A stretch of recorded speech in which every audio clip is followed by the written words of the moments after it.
The discovery in the ruins, the red dust of Xerion Prime swirled around Captain Elena Vasquez's boots as she led her small team through the abandoned mining complex. The structures had been empty for nearly 50 years, ever since the hegemony first invaded human space and forced the colonists to flee. Now, only twisted metal and broken dreams remained under the alien sun. Elena pushed through a collapsed doorway, her rifle ready. Behind her, Marcus Chun adjusted a scanner, searching for anything useful the Resistance could salvage. Dr. Sarah Webb followed close behind, her archaeologist's eyes taking in every detail of the forsaken human settlement. "Captain," Marcus whispered, his voice crackling through the comm, "I'm picking up some interesting readings from the lower levels. Looks like there's a sealed section that wasn't in the original colony blueprints." Elena's weathered face showed interest. After 3 years of fighting the hegemony with scraps and determination, any discovery could mean the difference between survival and extinction. The aliens had pushed humanity to the edge of known space, claiming world after world with their advanced technology and overwhelming numbers. "Show me," she ordered. They descended through a maintenance shaft that Marcus had found hidden behind a false wall. The air grew cooler as they went deeper, and Elena's flashlight revealed pristine corridors that seemed untouched by time. Emergency lighting flickered to life as they moved, powered by some ancient backup system. "This is incredible," Sarah breathed, running her hands along the walls. "These corridors are much older than the colony above. I think we found something from the early expansion period." They reached a massive steel door marked with faded Earth military insignia. Marcus worked on the electronic lock while Elena kept watch. After several tense minutes, the door groaned open, revealing a vast underground chamber filled with equipment covered in protective sheets. "What is this place?" Elena asked, stepping inside.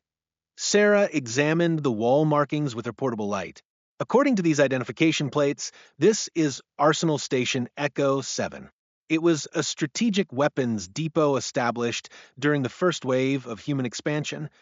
Marcus pulled away one of the sheets, revealing a massive weapon mounted on a wheeled platform. It was unlike anything Elena had seen in modern warfare. Instead of the sleek energy weapons humans now used, this was a beast of metal and moving parts. "It's a railgun," Marcus said with wonder in his voice. "But not like our current models. This one's pure kinetic force. No energy signatures, no plasma components. Just electromagnetic acceleration driving solid projectiles at incredible speeds." Elena studied the weapon. It was crude by modern standards, but something about its simple brutality appealed to her. "How many of these are there?" They spent the next hour cataloging the arsenal. The chamber held dozens of kinetic weapons, from handheld magnetic rifles to massive artillery pieces. There were also crates of solid metal projectiles, each one designed to transfer maximum kinetic energy to its target.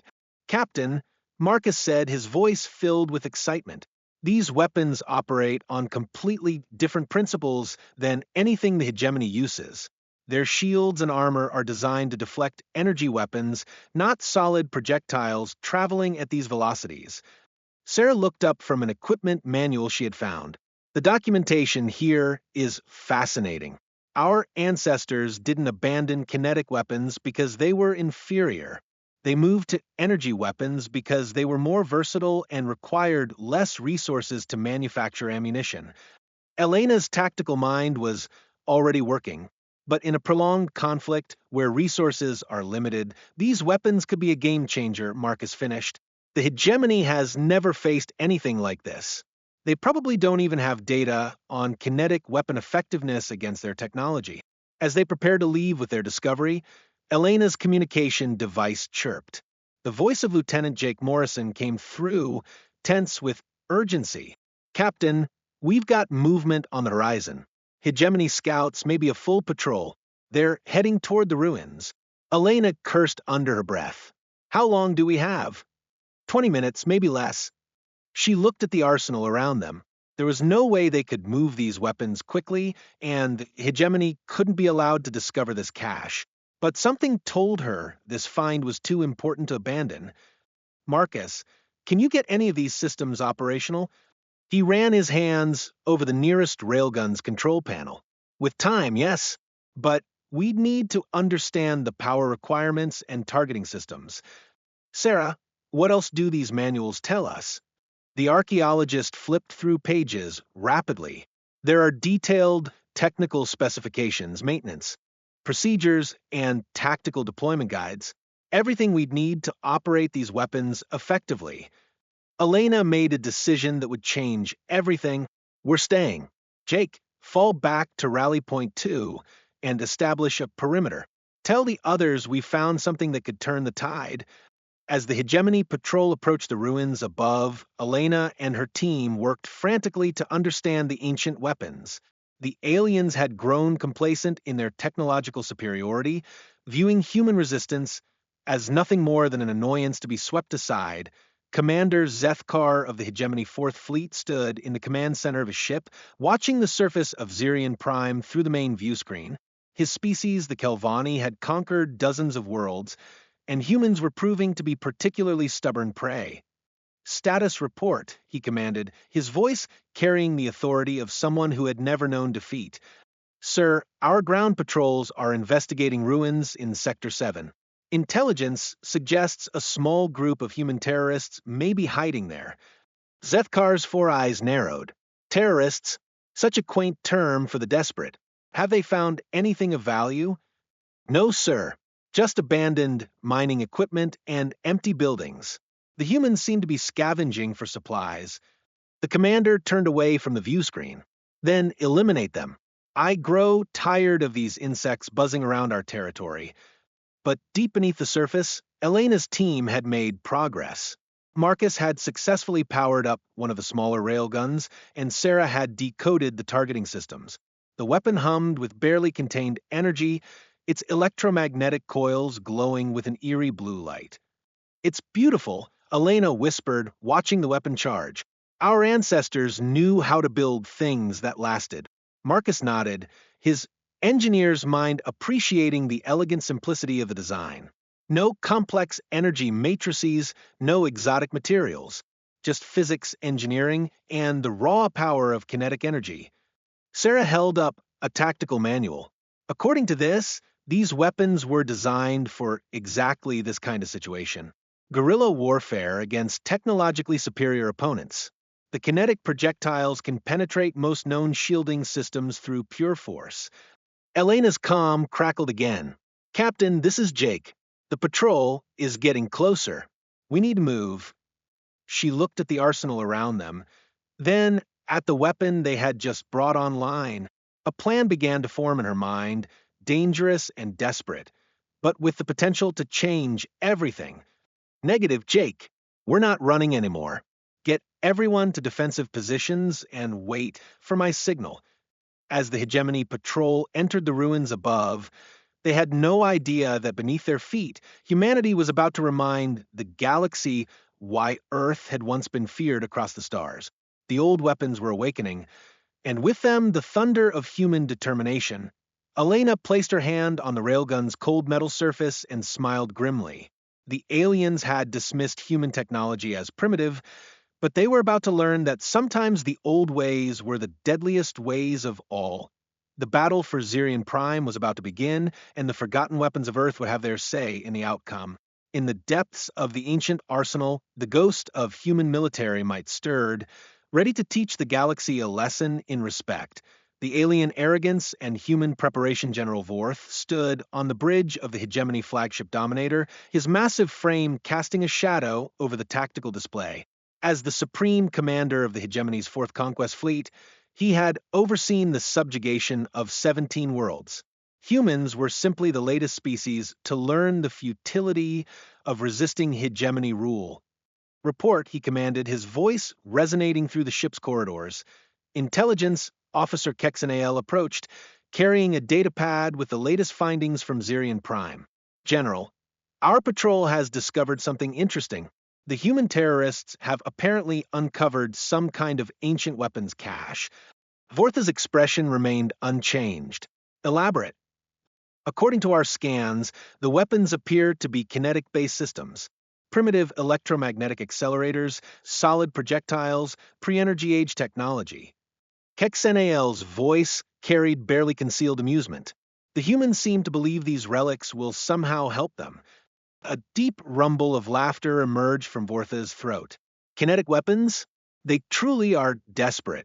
What's next? Will they throw rocks at our ships? The bridge crew joined in the laughter, their confidence in hegemony superiority absolute. They had faced kinetic weapons before from other primitive species, and their shielding systems had deflected such crude attacks effortlessly. Shall I order the immediate destruction of the site? Kexenael asked. Vorth considered for a moment, then shook his massive head. No, let them. Waste their time with these museum pieces. When they realize their ancestors' toys are useless against our technology, their despair will be absolute. Sometimes the greatest victories come from allowing the enemy to defeat themselves. Meanwhile, 3 kilometers beneath the surface, Elena's team worked with desperate efficiency. The arsenal had become a hive of activity as more resistance fighters arrived to help with the monumental task of understanding and deploying the ancient weapons. Marcus Chun had his hands deep in the control systems of a massive artillery piece, sweat beading on his forehead despite the cool, underground air. The power requirements are enormous, he muttered, but the reactor core is still functional. These old systems were built to last. Lieutenant Jake Morrison emerged from behind a stack of ammunition crates, his demolitions expertise proving invaluable in understanding the projectile systems. Elena, you need to see this. These aren't just solid metal slugs. Some of these rounds are designed to fragment on impact, creating massive internal damage. Others are armor-piercing, designed to punch through the thickest barriers. Dr. Sarah Webb had spread dozens of technical manuals across a makeshift table, her archaeologist's training helping her piece together the weapons' operational procedures. The tactical documentation is incredible. Our ancestors faced similar situations, outgunned by enemies with superior technology. These weapons were their answer. Elena studied the largest weapon in the arsenal, a massive railgun designated as the Thor's Hammer according to its nameplate. The weapon was mounted on a platform that could be raised to surface level through a concealed elevator system. Its barrel was over 6 meters long, and the electromagnetic coil surrounding it hummed with contained power. How effective will these be against hegemony armor? She asked. Marcus looked up from his calculations. Their energy shields are designed to disperse plasma and laser attacks. But kinetic weapons work differently.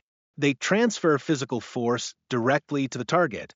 A solid projectile traveling at 10% of light speed doesn't care about energy shielding. Sarah nodded enthusiastically. The manuals confirm it. During the early expansion period, humans faced the Zentari Empire, which had similar energy-based defenses. Kinetic weapons proved devastatingly effective because they operated on principles the Zentari hadn't encountered. Jake grinned as he examined a crate of specialized ammunition. These rounds are designed to transfer maximum kinetic energy. Even if they don't penetrate, the impact force will be incredible. Their ships might survive, but the crews inside won't. Elena's communication device buzzed. Captain, this is Recon Team Alpha. We've got major movement from the hegemony fleet. Looks like they're preparing for a full assault. She activated the main communication channel. All teams, this is Elena. What's our status? Reports flooded in from across the resistance network. The hegemony was mobilizing in force, apparently deciding to end the human presence on Zirian Prime once and for all. They had nearly 1,000 troops, dozens of armored vehicles, and air support from orbital gunships. They're not taking any chances, Jake observed. That's enough firepower to level a city. Elena looked around the arsenal, counting the weapons they had managed to bring online. They had 6 railguns of various sizes, dozens of magnetic rifles, and enough ammunition to fight a prolonged battle. But was it enough? How long until they arrive? She asked. 6 hours, maybe less, came the reply. Sarah looked up from her manuals. Elena, there's something else. According to these documents, the arsenal has an automated defense system. It was designed to protect the weapons cache from discovery. Marcus immediately started searching for the defense controls. If we can activate it, we might be able to even the odds. They found the Defense Systems Command Center in a separate chamber. The walls were lined with screens showing various views of the surface, and in the center was a control station that looked like it belonged in a starship. Incredible, Sarah breathed. This entire installation was designed as a fortress. The weapons cache was just one part of it. Elena activated the main display, revealing a three-dimensional map of the area. Red dots marked the approaching hegemony forces, while blue indicators showed the positions of hidden defensive systems throughout the ruins. "Look at this," Marcus said, pointing to a series of markers on the map. "There are concealed weapon emplacements all around the perimeter, automated systems that can be activated remotely." Jake studied the tactical display. It's a killing field. The entire ruins complex is designed to channel attackers into predetermined zones where the defensive systems have overlapping fields of fire. Elena felt a surge of hope. Their ancestors had planned for this exact scenario, preparing for a time when humans would need to fight against overwhelming odds. The weapons cache wasn't just a storage facility, it was a fortress designed to protect human interests against any threat. "Can we get these systems online?" she asked. Marcus was already working on the activation sequence. "The control systems are responding. I can bring the defensive grid online, but it'll take some time to fully charge all the weapons." Sarah discovered additional manuals detailing the fortress's capabilities. "Elena, this is incredible. The defensive systems include not just kinetic weapons, but also electronic warfare capabilities. They can disrupt enemy communications and targeting systems." As the team worked frantically to prepare their defenses, the hegemony forces continued their approach. General Vorth stood in his command center, reviewing the assault plan with his officers. "The human position is surrounded," he stated confidently. "They have no escape route and no hope of reinforcement. This will be a simple extermination operation." Commander Zethkar nodded. "Our intelligence indicates they have perhaps 50 fighters at most. Against our 1,000 troops, they cannot hope to survive." "What about these kinetic weapons they've discovered?" asked another officer. Vorth waved dismissively. "Primitive technology. Our shields will deflect their crude projectiles, and our armor will absorb any impacts. These weapons are relics from a less advanced age." The hegemony commanders had no way of knowing that the primitive weapons they dismissed so casually had been designed specifically to counter their type of technology. The ancient human military had faced similar enemies before and had developed these weapons as the ultimate answer to energy-based defenses. As the sun set over Zirian Prime, both sides prepared for the battle that would determine the fate of human resistance in this sector. The hegemony approached with absolute confidence in their technological superiority, while the humans prepared to unleash weapons that had been waiting 50 years for this moment. In the depths of the ancient fortress, Elena stood before the Thor's hammer railgun, its massive barrel pointed toward the surface. Around her, the resistance fighters checked their weapons and prepared for the fight of their lives. "Remember," she told them, "we're not just fighting for ourselves. We're fighting for every human who has ever been dismissed as primitive or inferior. Today, we show the galaxy what human engineering can accomplish." The battle for Zirian Prime was about to begin, and the ancient weapons of Earth were ready to speak with thunder once again. The thunder awakens the first light of dawn, painted the ruins of Zirian Prime in shades of gold and crimson. General Vorth stood on the observation deck of his command vehicle, watching his forces take their positions around the human stronghold. The sight filled him with satisfaction. 1,000 elite hegemony troops in perfect formation, their energy weapons gleaming in the morning sun. "Begin the assault," he commanded. The attack commenced with a display of overwhelming force. Hegemony hover tanks glided forward, their plasma cannons charging with deadly energy. Infantry squads advanced behind portable shield generators, their movements coordinated with military precision. Above them, gunships circled like predators, ready to provide fire support. Deep beneath the surface, Elena watched the enemy approach through the ancient surveillance systems. The screens showed the full magnitude of the hegemony force, and for a moment, doubt crept into her mind. They were so few against so many. All positions, this is Elena, she spoke into her communicator. Remember, we let them get close.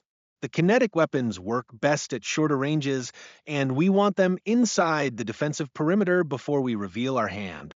Marcus Chun stood beside the Thor's hammer, his hands steady on the targeting controls. The massive railgun was fully charged, its electromagnetic coils humming with barely contained power. The weapon's targeting system locked onto the lead hegemony tank, calculating trajectory and impact force. Target acquired, he reported. Solid tungsten penetrator loaded, ready to fire on your command. Jake Morrison crouched behind a concealed position near the surface, his magnetic rifle trained on the advancing infantry. Around him, other resistance fighters waited in hidden positions, their own kinetic weapons ready. The ancient automated defenses remained dormant, waiting for the signal to activate. The hegemony forces entered the ruins with confidence, their energy shields shimmering like soap bubbles in the morning light. They had faced human resistance before and expected little more than desperate courage and primitive weapons. Advance units report, General Vorth commanded from his position. No resistance encountered, sir, came the reply. The humans appear to be in full retreat. Vorth smiled grimly. Cowards. They lack the spine to face superior forces. Continue the advance and flush them out. But Elena had no intention of retreating. She watched as the hegemony forces moved deeper into the ruins, entering the carefully prepared killing field. When the lead elements reached the optimal position, she gave the order that would change everything. All units fire. The ancient fortress erupted into life. The Thor's hammer discharged with a sound like the world breaking, its tungsten penetrator screaming through the air at incredible velocity. The projectile struck the lead hegemony tank with the force of a meteor punching through its energy shields as if they were paper. The tank's armor, designed to deflect energy weapons, shattered like glass under the kinetic impact. The tungsten penetrator continued through the vehicle, emerging from the rear in a shower of sparks and debris. The tank exploded in a fireball that lit up the morning sky. Impossible, General Vorth shouted, staring at the destruction in disbelief, but the Thor's hammer was just the beginning. Concealed weapons emplacements throughout the ruins opened fire, their kinetic projectiles tearing through hegemony forces with devastating efficiency. The aliens' energy shields, so effective against plasma and laser weapons, offered no protection against solid matter traveling at relativistic speeds. Marcus worked frantically to reload the Thor's hammer, his hands flying over the controls. Target destroyed. Reloading with anti-personnel fragmentation round. The second shot from the massive rail gun scattered a cluster of hegemony infantry like leaves in a hurricane. The fragmentation round exploded just above their heads, sending thousands of metal fragments into their ranks with lethal precision. Jake opened fire with his magnetic rifle, the weapon's distinctive crack echoing across the battlefield. His shots found their targets with mechanical precision, the kinetic rounds punching through hegemony armor and shields alike. Around him, other resistance fighters added their own fire to the deadly symphony. Their shields are useless. Jake shouted over the noise. The kinetic rounds are going right through. Dr. Sarah Webb worked at the fortress's control station, activating additional defensive systems. Ancient automated turrets rose from concealed positions, their targeting systems locking onto enemy vehicles and personnel. The weapons were over 50 years old, but they had been built to last, and their designers had understood the principles of kinetic warfare. The hegemony forces, so confident moments before, began to falter. Their advanced technology, their superior numbers, none of it mattered against weapons that operated on principles they had never encountered. The kinetic projectiles struck with the force of natural disasters, unstoppable and devastating. Fall back, Commander Zethkar ordered, his voice tight with panic. Fall back to secondary positions. But there was nowhere to retreat. The ancient fortress had been designed to prevent escape, and the hegemony forces found themselves trapped in a carefully prepared killing field. Every attempt to advance was met with withering kinetic fire, and every attempt to retreat was blocked by additional defensive positions. General Vorth watched in horror as his forces were systematically destroyed. How is this possible? Our intelligence said they had primitive weapons. Sir, his communications officer reported, we're receiving massive casualties. The human weapons are penetrating our shields and armor with ease. Our energy weapons appear to be ineffective against their positions. Vortha's mind raced. In all his years of conquest, he had never faced anything like this. The humans were using physics itself as a weapon, and there was no defense against the fundamental forces of the universe. Order orbital bombardment, he commanded, destroy the entire area. Sir, our ground forces are still in the target zone. Then they die for the glory of the hegemony. Vorth snarled, I will not be defeated by primitive humans. But Elena had anticipated this response. The fortress's electronic warfare systems came online, sending powerful electromagnetic pulses toward the hegemony fleet. The ancient systems, designed to counter advanced enemy technology, disrupted communications and targeting systems throughout the alien force. Orbital strikes are offline, Sarah reported. Their targeting systems are jammed.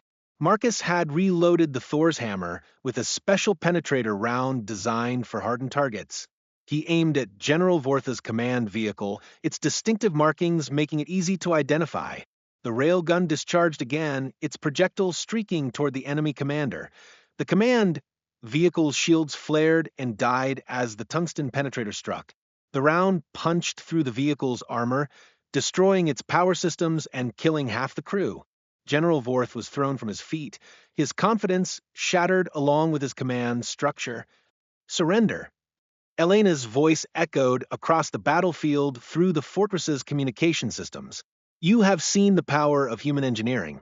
Your shields cannot protect you, your armor cannot save you. Surrender now, and we will spare those who remain. For a moment, silence fell over the ruins. The hegemony forces, so recently confident in their superiority, huddled behind inadequate cover while kinetic rounds continued to find their targets. Their leaders were dead or wounded, their vehicles destroyed, their technology useless. General Vorth, blood streaming from a head wound, activated his personal communicator. This is General Vorth to all hegemony forces. Cease fire and prepare for withdrawal. The words tasted like poison in his mouth, but he had no choice. The humans had outmaneuvered him with weapons that should have been museum pieces. Their kinetic technology had proven superior to his energy-based systems, and his forces were being systematically destroyed. Elena emerged from the fortress, her magnetic rifle in her hands, but not aimed at the surviving hegemony troops. Around her, the resistance fighters maintained their positions, ready to resume fire if necessary. You dismissed us as primitive, she said, her voice carrying across the battlefield. You thought our ancestors' weapons were inferior to your advanced technology. But you forgot something important. Physics doesn't care about your arrogance. General Vorth looked at the human woman with newfound respect. She had outthought him, outfought him, and outmaneuvered him using weapons that predated his own civilization. The lesson was clear. Sometimes the oldest solutions were the best solutions. Your terms, he asked. Immediate withdrawal from human space, Elena replied. And a message to your superiors. Earth remembers how to fight, and we're not afraid to remind you. As the hegemony forces began their retreat, leaving behind their dead and their shattered confidence, word of the battle spread throughout the galaxy. The ancient weapons of Earth had spoken with thunder, and their message was clear. Humanity would never submit to alien rule. Did I end the depths of the fortress? Marcus Chun looked at the Thor's hammer with admiration. They don't make them like this anymore. Elena nodded, her hand resting on the weapon's cooling barrel. Maybe it's time they did. The battle for Zirian Prime was over, but the war for human freedom had just begun. The galaxy had learned to fear Earth's ancient thunder, and the forgotten weapons would not be forgotten again.